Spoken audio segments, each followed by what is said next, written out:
You listening?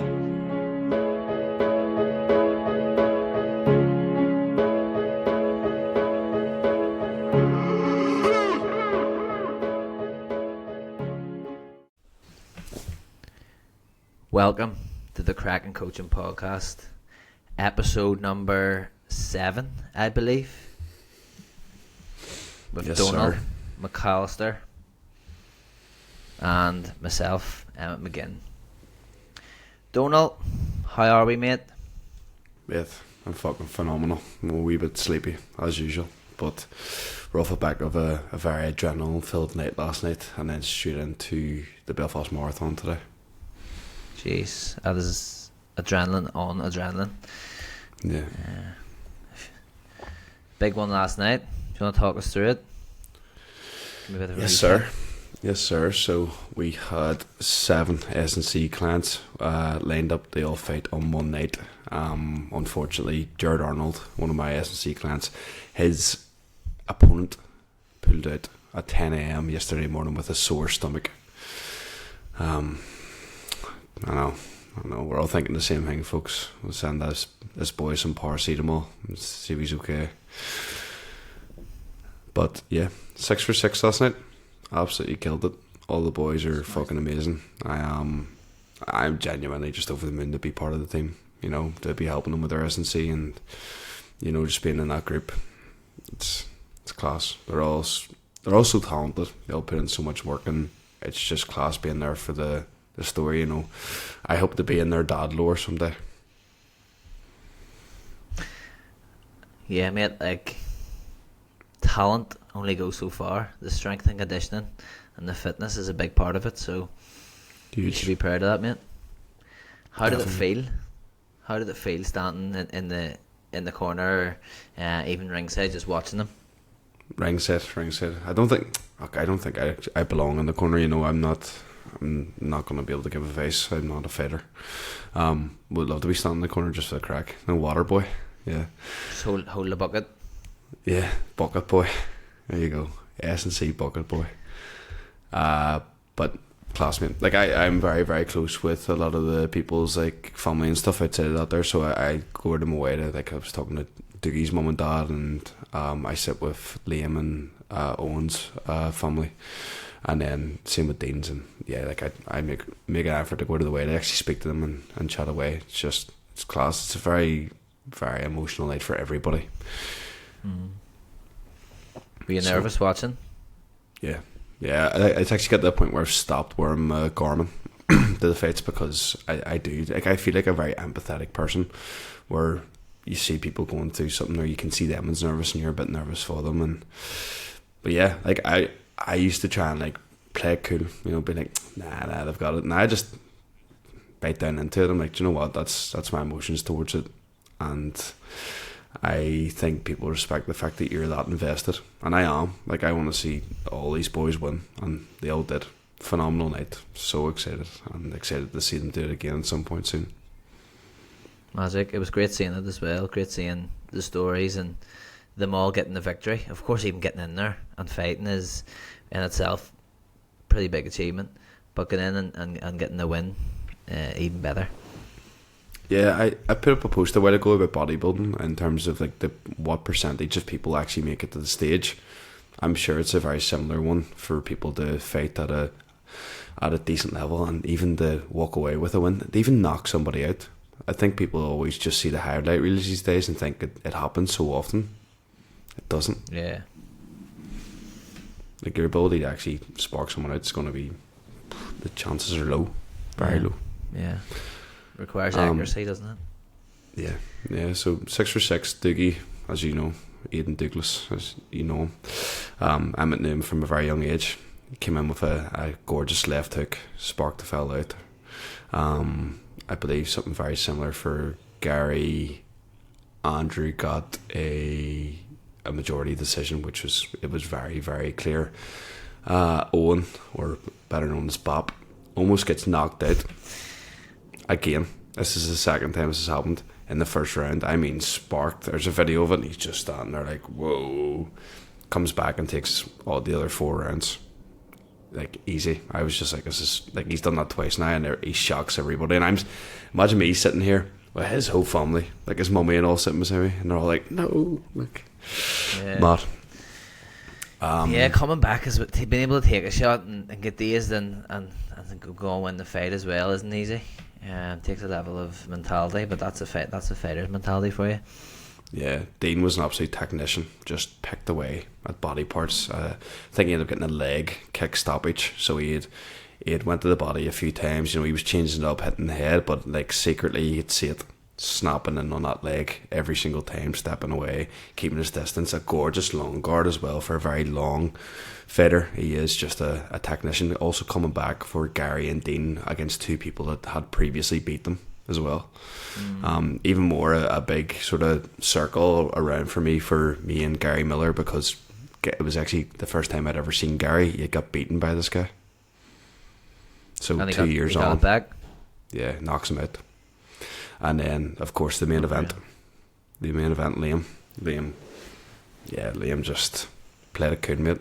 Built up his points, didn't do anything stupid. Final round, this other guy knows, like, I've lost here, and he's pointing in the middle of the ring. Let's go. Liam just steps back and starts dancing. He's like, no, I'm 4 rounds up. Why would I do that? So clearly the sign of a much more mature fighter now, knowing that he has something to uphold. Yeah, I don't know if you can hear my stomach grumbling here. It's proper going mad. What's happening? I didn't think that was your stomach, but I did hear something. But yeah, like to not get sucked in is tough. When you're in a fight.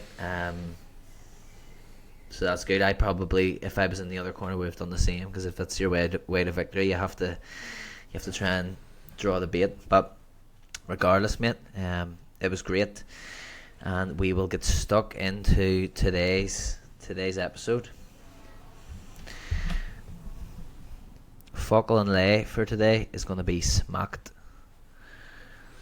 which means control. Smacked. I think that's a great one for today's episode, especially for what is actually in your control. So, which is going to be, are your genetics holding you back? Yeah. So, like, the big thing is genetics matter, but definitely not in the way that you think they matter. I think we've got a bit of a layout for today's episode to try and give you the best amount of information and not confuse us, because it is a topic we could dive into and maybe get lost a wee bit. So we're going to let Emmet lead the way here and break it down for us. Yeah, so what we're going to be covering, are your genetics actually the reason you're not progressing, or are they just the easiest thing to blame? Yeah, like, I think this is a topic that gets brought up way too often, especially as an excuse. Your genetics are not an excuse. They are what they are, to be honest. So, Emmet, what is actually in our control when it comes to genetics? Well, we talk about what genetics are, first and foremost. Like, what are your genetics? Yes. What does it consist of? So, we have our structure, how you're built structurally, your bone structure, your joint width, clavicles, the width of your clavicles versus your hips, creating that V taper. If I'm going to give myself as an example, I've got childbearing hips, obviously not ideal for bodybuilding, and I can't bear children either, so they're fucking useless. Pretty useless. Yeah, but like if I look at my physique, all jokes aside, I've got a fairly blocky waist.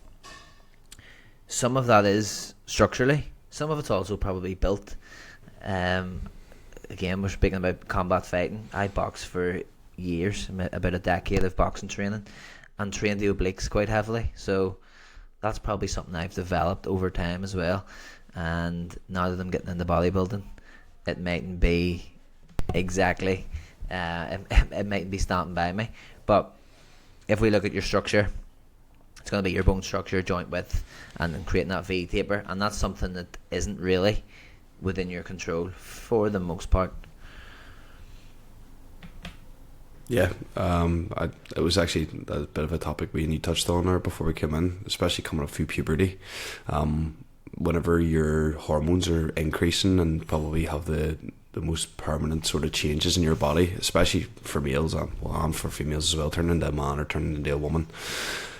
Like, what are you actually doing throughout them years, and is it having a permanent effect on what your physique currently looks like or how you perform as an athlete? I think yes, 110%. You know, a lot of the times we see people like they genetically just have, I don't know, let's say the usual overarching one, big calves. You know, yes, you genetically can have big calves, but like from an environmental standpoint, what were you doing throughout those years whenever your hormones are at their strongest? You know, I use Rihanna as a perfect example. Like, she was, Jesus, my stomach is fucking moving today. I don't know what's going on. Don't know if you can hear that.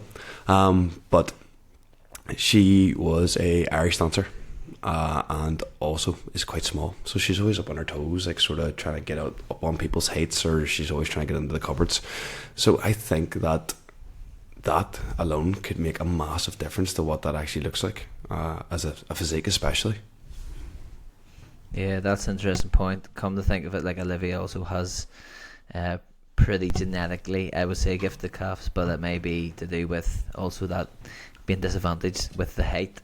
There's also the joke, isn't there, that having dad calves, as in the 40-year-old man that has big massive calves, never trains calves, and I'm sitting here training calves 3 times a week with zero calves.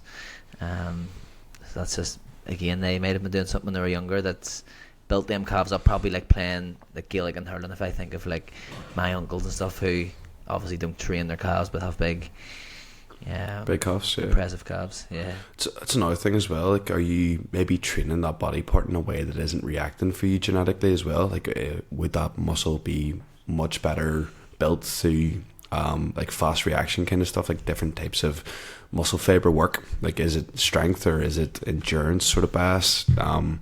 Also, to argue for the dad calves, like, you know, if we are looking at the typical dad bod, they're very front heavy, you know, or is their actual center of mass being pulled forward constantly? So whenever they're walking, you're not realizing it, but the calf's actually getting a lot more work there. So is being fat the answer to having big calves? Helpful for calves. Yeah, you usually think when you're athletic, you probably don't have big massive calves generally, but as a bodybuilder, you're trying to grow everything, including the calves. But they're often a muscle that I think genetics play maybe a bigger role. Another thing, we've got the structure, we've got the muscle shape. So like, you always hear of muscle bellies, the insertions where muscles insert, the length of your tendons, and then just having that roundness, that sweep. So like, if like 2 people can have the same amount of muscle but just look completely different. And I think this is where people get this sort of terminology whenever we go into bodybuilding about, you hear, well, like what you just said, bubbly. You know, it's a muscle that just looks a lot more aesthetically pleasing, let's say. And then you also hear the terminology of like muscle maturity, that density in muscle as well, something that just looks like a concrete fucking block, let's be honest. This can be down to a lot of things, you know. It could also be down to a bit of diet too. You know, are your muscles filled properly, and are you getting enough water, salt? You know, the foods that you're eating, are they actually filling the muscles correctly? That could also be a massive part of it. But again, trying to stick to the topic on hand of just like genetics, are they playing that big of a role? I think when it comes to like when you said density, a lot of that's to do with maybe the style of training or what you've been doing to build certain musculature. Like, for example, I think you touched on it before. We were speaking off air about deadlifting and that having contributed to your back growth, and just the overall density of it. And you can maybe tell who's performed heavy hip hinges from an early age and those that maybe skipped out on that, based on how dense their back is. Big time. And you know, if we were to look into bodybuilding as a perfect example here, like I was the worst person for this. Like, I blamed genetics on every single problem I had. But to be honest, looking at it from a point of view of like, what did I actually put effort into, and where was I maybe leaving some gains on the table, and also what did I just not enjoy training? You know, and we would look at that there. Exactly. And instantly I'm blaming that there at a young age on genetics. Like you know what I mean? Everyone loves training arms, and I didn't really like training lats, didn't really like training calves, legs, you know, and that shows. Yeah, 100%. Like that definitely plays a role, your training. But looking at the other two maybe aspects, your separation, the muscle separation, how it actually looks aesthetically, and this can differ, like depend, regardless of how lean you look, at the same amount of body fat as someone else, aesthetically can look a bit different, and just that natural detail you may have, saying if, for example, your quad sweep or in a particular muscle group, so like muscle separation plays a role as well. Another thing we talk about, quite interesting, about fat distribution as well when it comes to aesthetics, and whether or not you can spot reduce fat. I know it's a very easy one for people just to say you can't spot reduce fat, but I think you might have a different opinion on this.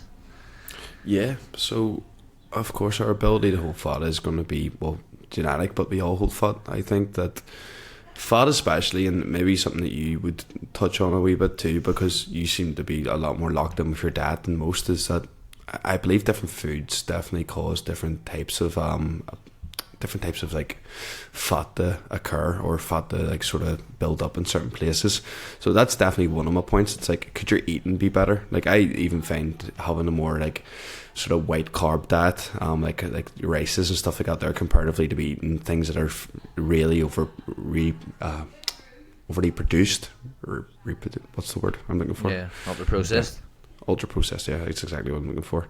Definitely has a massive change in where my body is actually storing fat, or hard storing fat, or how I look. But another big one is that the more muscle we have, the less ability we have to hold fat. So if you want to spot reduce something in that area, make that muscle as big as fucking possible, because you'll realize very fast that your ability to hold fat there like diminishes. Well, you see that too, don't you, when you say you're doing the gaining phase, you get to a certain body weight, but then when you go and you hit that body weight again, maybe a year later, 2 years later, and your ability to sit at that body weight at a lower body fat percentage it increases, just because you're holding more muscle tissue. So I think that definitely plays a role. Like your first few push-up phases in the gaining phase, you're probably going to carry more body fat and have to be comfortable in doing so, and maybe accept that. But knowing that over an accumulation of years, and a lot of years in the game, you can sit at heavier body weights and not carry or not distribute as much fat, and maybe appear to be a bit leaner. Yeah, I actually had a client ask me about this the other day as well. With he was very shocked that I still had abs at like 88 kilo, and I was like, genetically I've always had abs, which is a good thing. It means that my body doesn't really store fat in the front. It does take a wee bit longer to get it off the love handles. For me, I think as a person, I just don't really have much body fat in general. I never really let myself get too fat, and anytime I have, you know, coming away from it, I've always felt worse. So, and I also maybe from a psychological standpoint, I just don't really enjoy eating large quantities of food. So, fair enough, I think from an environmental standpoint too. I think we might differ, and that's from my perspective. For me, obviously enjoying food and keeping the lid on it is probably something I have to be conscious of, because I just do enjoy it that much. But yeah, like the last thing we would maybe talk about is the rate of growth. Some people will just must be able to have the capacity to build muscle at a faster rate. When we speak about genetics and a bodybuilding standpoint in general, it's just your ability, your capacity to build muscle, and it's dictated by those few things we've touched upon there, like how you're built structurally, your muscle shape, muscle separation, and just the ability to grow at a fast rate. Some people build that faster, some people are slower, just in terms of how you respond to stimulus in the gym and food and stuff. But I think overall, there's a lot more that you can control. And like, if I'm being honest, I've never even really considered or thought about genetics. And that's just because it's not something that's within my control. You're like, focus on the things and the variables that are within your control, of which we'll speak about. There's a lot of them, and like you can't really control your genetics, but you just have to play with the cards you're dealt. Definitely. I think at younger ages I've definitely blamed certain things on genetics, but I don't think I've ever like counted myself out of the fate of anything I was doing because I was like, maybe I'm less able. It's never the case at all. Like, I think also sort of touched on it before, is that when it comes to fitness and just getting in the gym and being healthy and even starting to just gain a bit of momentum with the progress that you're making, everyone's kind of on that same path at the very start. And then I think this is probably one of the sort of factors that plays into effect, is that whenever you start to split off, I always talk about it like the crossroads, or the sort of like the different ways that you could go on the railway track. You know, everyone gets to this point and they're at a point where they're like, okay, like, does my body actually suit bodybuilding, CrossFit, high rocks, fucking fighting, whatever you want to call it? Can I just be a really good athlete in general? Some people tend to maybe stop there sometimes as well and just be like, maybe I would just make a better coach.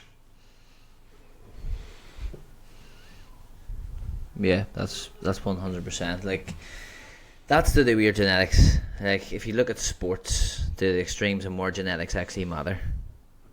Generally, if you're a basketball player, you've longer limbs, you're taller. Genetically, you're going to be better suited to basketball. You know, if we think of another sport. Yeah, so jockeys, you know what I mean? You can't be a 200-pound mass monster and be a jockey as another extreme.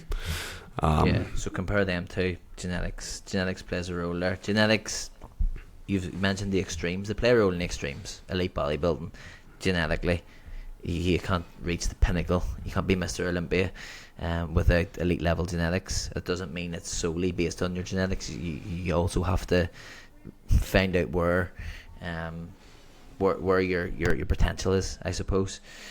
Like if we take an example, another extreme example, if we look at Eddie Hall, strongman, is he suited to be Mr. Olympia?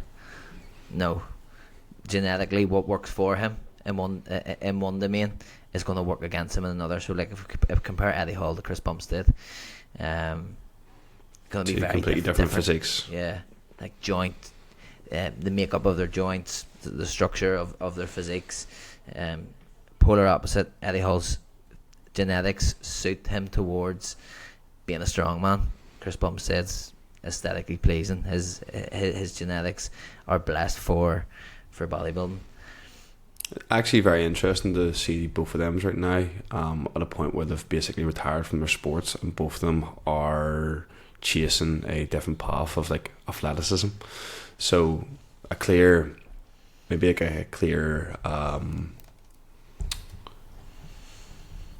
would the word be here, sorry,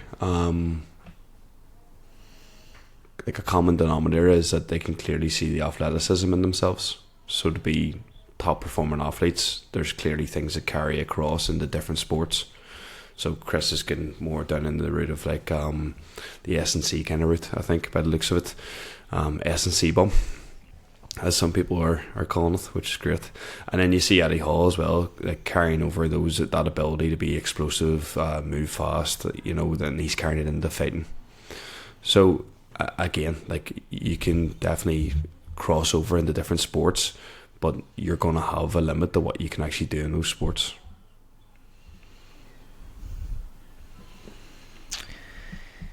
Yeah, so that's where genetics do matter, but where do people get it wrong?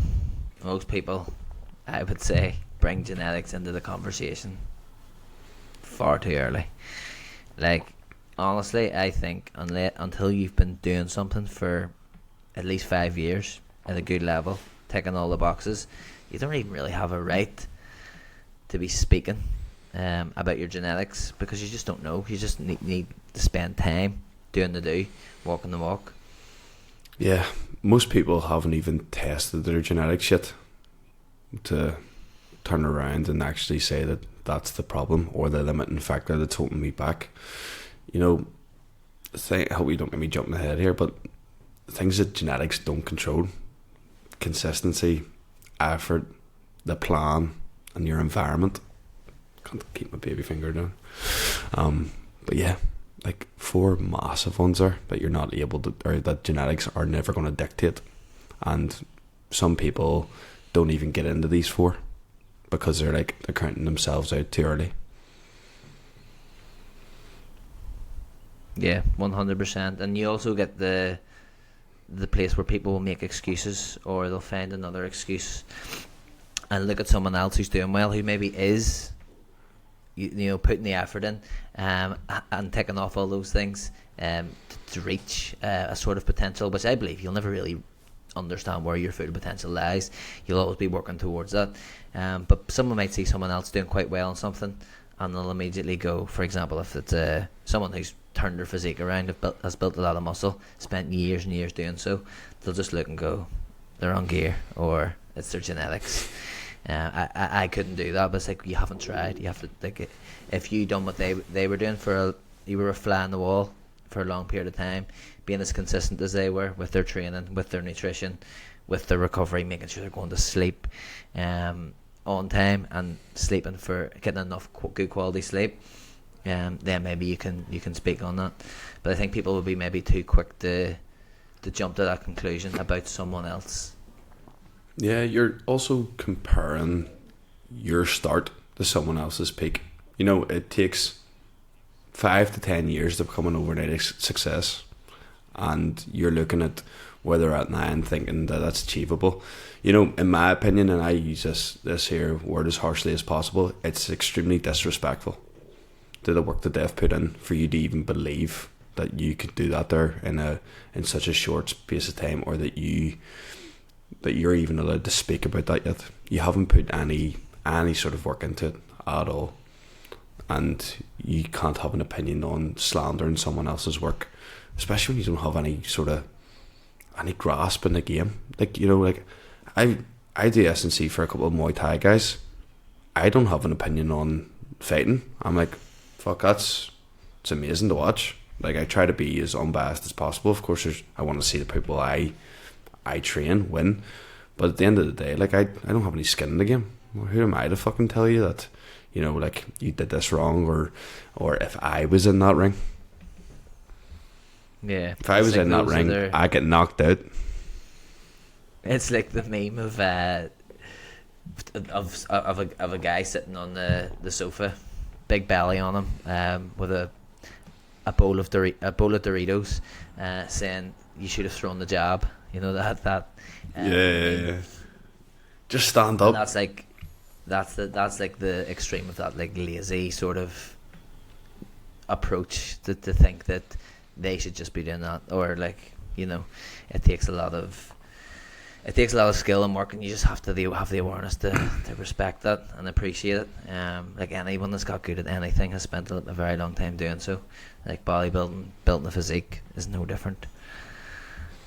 Fuck, this is a controversial topic, but, you know, it's the boys watching football situation and telling you that, you know, this boy is getting paid millions. He's fucking shite, so he is, you know what I mean? He should have done this, or should have done that there, and it's like, mate, shut the fuck up. Like, honestly, you can't even comprehend what level they're at, never mind what's happening psychologically to them. Like, you touched on it just before we get into it there, like, the fear of even, like, getting in a ring, stepping on stage, like, performing is fucking beyond what you could even imagine. Like, imagine that feeling in your stomach of wanting to vomit, of wanting to leave, you know, not wanting to upset people, like, especially at that point, especially in football, where, like, a full country is fucking relying on you, and this is what makes and breaks athletes too. Like, they might be the genetic best, but can they perform in a day? Like, another massive thing that genetics do not control, like, your psychology. 100%. Like, it's easy to discredit someone's results. That comes down to ignorance, like, as well. The football example, you hear it all the time, and I think your appreciation and your perspective on it is helped by the fact that you've done hard shit, like stepping on stage in bodybuilding, to understand that the psychology to do that at, you know, levels above in terms of professional sport at the highest level when it comes to football players. They're all operating at a really, really high level. I think when you've done any sort of sport or endeavour and worked hard at it and understand the difficulties of it, and what goes into it, even if you're not in that particular domain, I think you will have a bit more awareness and a bit more appreciation for that. Whereas people who have never done anything, never really achieved, you know, or given it a go in any sort of sport, are very quick to be sitting at a pub or whatever, calling someone who's worked all their life and who's obviously very talented, who's getting paid professionally, just to call them, to write them off as being not very good. Shit. Yeah.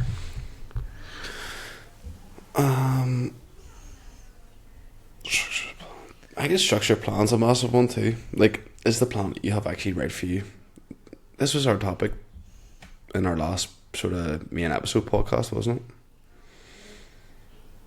it? Or part of the topic anyway, or at some point. But it was like, is the plan actually built for you, or is it built for someone else? Yeah, is your plan built for a IFBB pro bodybuilder who has that 20 pounds of muscle that you want? You probably need to, you can't just you follow a cookie cutter approach or follow someone else's approach. You do have to find what's tailored to you. Yeah, totally agree there. Have you anything else to touch on in that sort of subcategory of what genetics just don't control? If we had all the... I think just to summarise it, you can almost say, if you are one of these people that make the excuse or just disregard someone's achievements or what they're doing, and put it down to genetics or drugs, you maybe have to look at your own consistency, your own level of execution, and the effort that you're putting in, and you can realise that your potential is a lot higher, and your ceiling is a lot higher than you think. And I think maybe a lot of times it comes down to putting a limit on your own potential, where anything that's being achieved that's out of the ordinary is just like, it cannot be anything other than those two things, genetics or drugs. But like in reality, what is average and what the average person is doing isn't really to a high level. So it's very true. It's also, I think a massive one's just that mindset as well. You see it all the time with the social media posts, you know, like good athletes and people that are high performing are more worried about what they're actually doing and how they can better themselves, and then other people just shit on them for no reason, because like, again, it's probably just something that's sitting there underlying, and you know you're not performing to the highest ability that you can. You know, every time you're eating off plan, it feels wrong, cause you know, because it's not wrong, but you just know that you could be doing better. Same with training. You know, if you constantly do not feel fulfilled in life, it's usually down to yourself and what you're actually doing, because you know deep down your ability to actually do that better is there.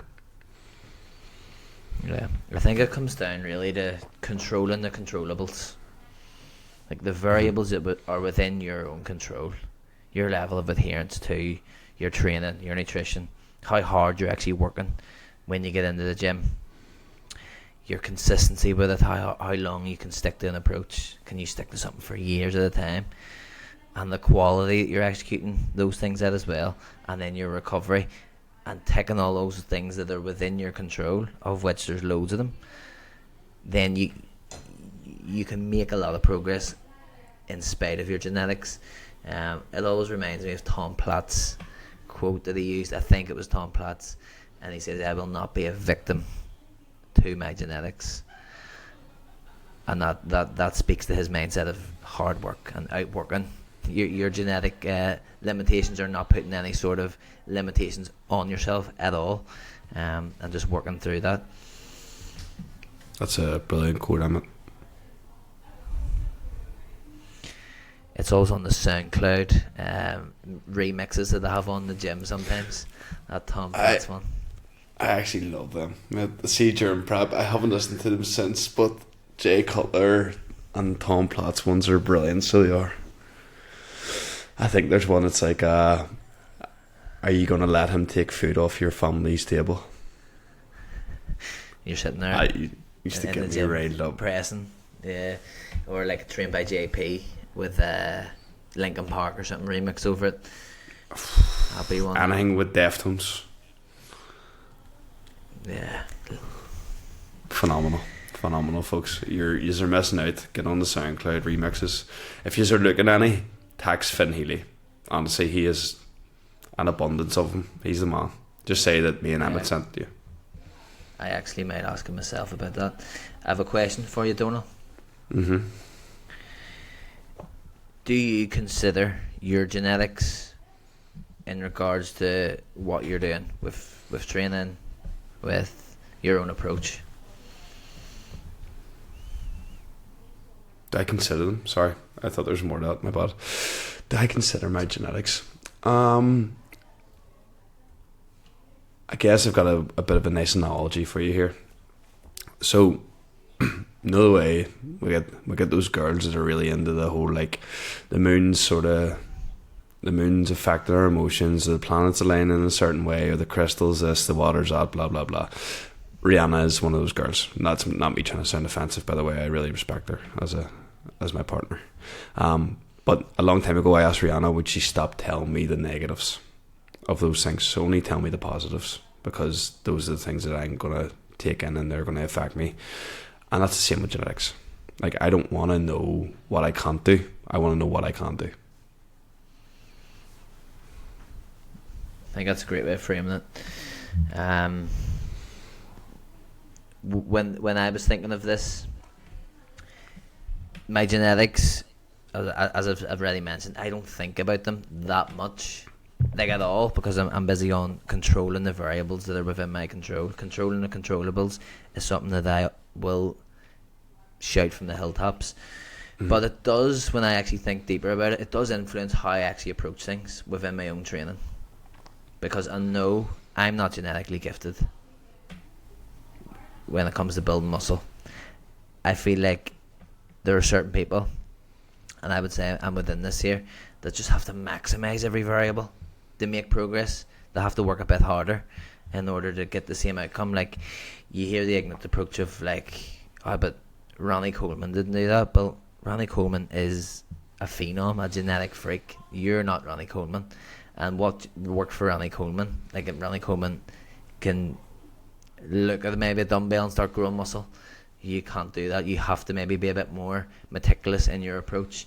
That's how I feel genetics has influenced me in a way when it comes to my training and trying to maximize variables and having that attention to detail and like really executing things to a high standard when it comes to like my training, as opposed to like throwing weight from A to B, because I've just found out that for me it just takes a bit more of diligence in my approach, in my day to day, not just in my training, but what I do outside of that. 24 hours requires a lot for little return, but I'm okay with that, because I still want to work hard and see what I am capable of. So I'm not even thinking about like putting a ceiling or a cap on it, but I do consider it when it comes to my training in particular.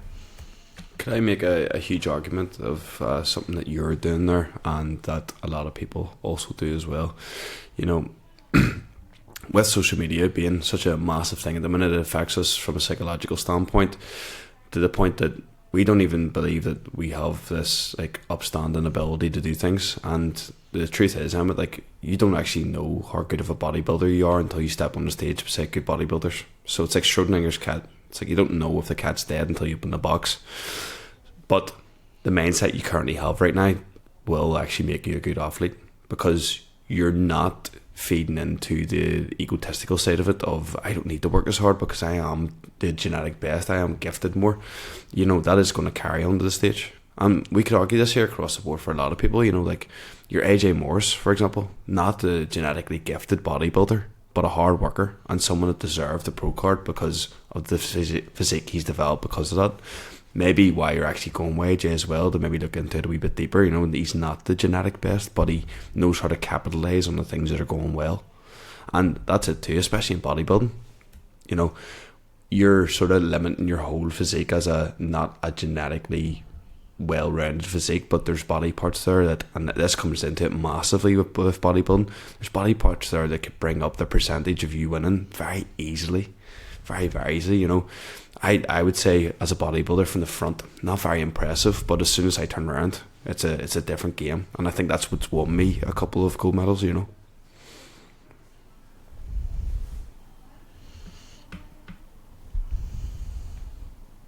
Yeah, nothing really to add there, mate. It's a great point. And I agree with you. Like, I will not let what I believe to be limitations be a limiter. I'll actually use that as fuel to push through that and to work harder. And like, I'm not going to have a defeatist attitude towards it. I can use it to my advantage by doubling down on what I can control. No, that's what it comes down to for me. Yeah, big time. I think we've hit that one on the head. What are your other categories, sir? That's it, mate. I think we've kind of everything we wanted to speak about there. We've touched upon. Like, yes, genetics do play a role, and we've tried to give a bit of an insight into the certain things where genetics do play a part. But also, that a lot of the time you don't know where your ceiling is. You don't know your genetic potential. It takes a lot of hard work, a lot of time, a lot of consistency at nailing the basics before you can even really earn the right to speak about your genetic potential. So it's a lot of hearsay, isn't it? Like, I think genetically I'm this and that, but like, put in the work and find out. Yeah, especially now you hear like different terminology coming across the board. Like, one of my clients always talks about having like PAC-X, which I think is like where the insertion point of the chest is or whatever, and I'm like let's stop talking about that. Like, I've never seen you have a consistent year of training that body part to see if it actually has the ability to grow at a certain point, to even jump onto the or side of it. Like, I've taken on 2 clients recently that are actually legally disabled. One that's had to have like spinal surgery, the one that was in a quite a bad crash, and you know, they just say it how it is. They're like, that arm's a wee bit smaller because X, you know, like this hip's a bit iffy, it doesn't really move that same way. Like, as a coach especially, just to sort of jump into that perspective, your goal is the problem solution. It isn't it's a problem, we can't do anything about it. Like, as long as both of you are on the same mindset of wanting growth, like, and wanting to create an individual approach that is going to work, then you're on the money. But if this again is going to show through whether or not you have a good coach or not, or even if your ability to coach is great, you know, you're gonna individualize it. You're gonna find a way. Yeah, exactly. Like, acknowledge and appreciate there's certain things, like that example you've given. If you actually have things that are true limiters, like a disability, then acknowledge that. But like, you often see those people will be the people without the excuses, who are putting more work in, and who are actually like leading the way in terms of, wow, they're actually doing that, and they have this, they're carrying this disability, and they're not allowing that to be like final for them. They're working through it. And but I can guarantee as well, within the next 12 to 16 weeks, like, them 2 boys have only started, and one of them is quite a frequent listener to the podcast as well. They will have a great result for it, because they're doing one thing that the rest of them aren't. It's actually putting in the fucking work. That's what it comes down to. Like, the whole podcast could just be put in the work and do not worry about your genetics. I think stop asking the question about, are your genetics a limiting factor, and start asking yourself whether you've actually maximised the things that are within your control. Yeah, and you'll make a lot of progress. Most people are just... Sorry, go ahead. Just by focusing on what you can control, that's all. Yeah. Most people are operating on about 40 to 60% of their potential. Like, if even. If even, yeah. You know, everyone talks about the limitless pill. You know, the movie. It's like, you've got it there. It just takes 5 years. Yeah, or longer, depending on what it is. But it's time. It's time and consistency doing it. I think just a nice wee touch point to finish off the episode was having Shay and Finn on last week it's a huge eye opener to that. You know, two boys that frequently post their starting points. Their starting points were not Olympian level. They were not pro bodybuilder, aesthetically pleasing physiques, and they've went on to do amazing at a very young age. Both of them are very close to the same age as well, as far as I'm aware. And you know, Finn has aspirations to go to, well, what will be the Olympia one day. He wants to. That's his goal. Like, it's not that he wants to win the Olympia. He just has that goal set of something that's very out of reach but realistic. He wants to step on an Olympia stage, and you know, Shay probably has something very similar lined up for the future of being a natural pro or something along those lines, you know. And if you had to ask them out there on day one when they started, they probably didn't even think about it. No. Yeah, they're two great examples.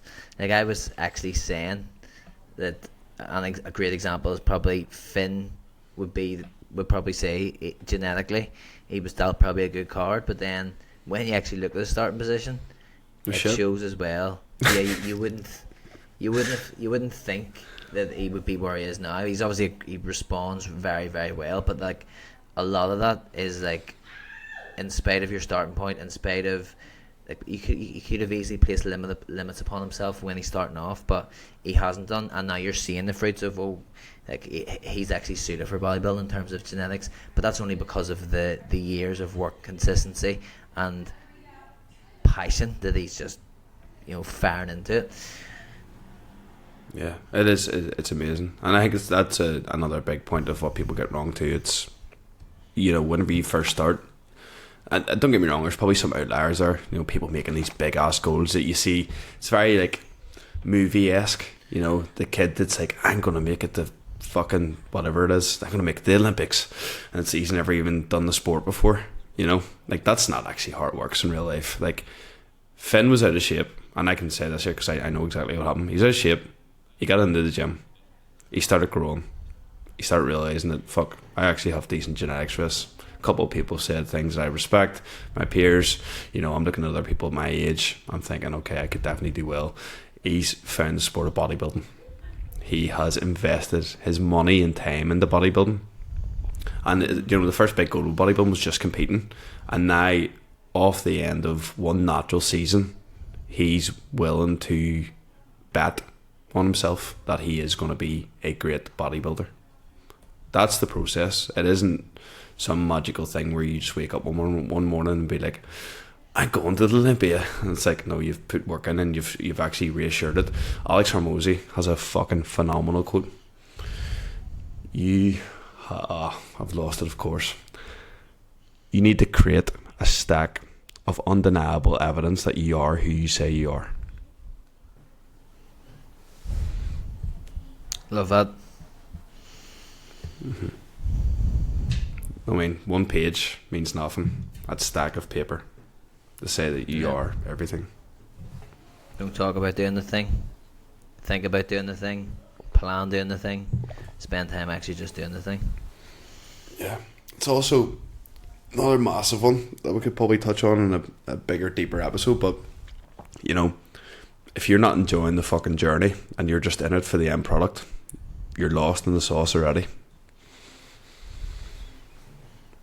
Like, enjoy the hard work of it. The process is the good part. Yeah, it's way more rewarding than the end of it. Like, I hated the end of bodybuilding prep. It means you have to go find a new goal. Yeah, like bodybuilding's like a perfect example. Like, majority of people get into it for the love of training, loving to train hard, and then as a byproduct they end up falling into bodybuilding. But it doesn't start off with, I don't think the aspiration tends to be getting on stage. It's just that love for the process and that real love for progressing and training, really. Yeah, physique maxing.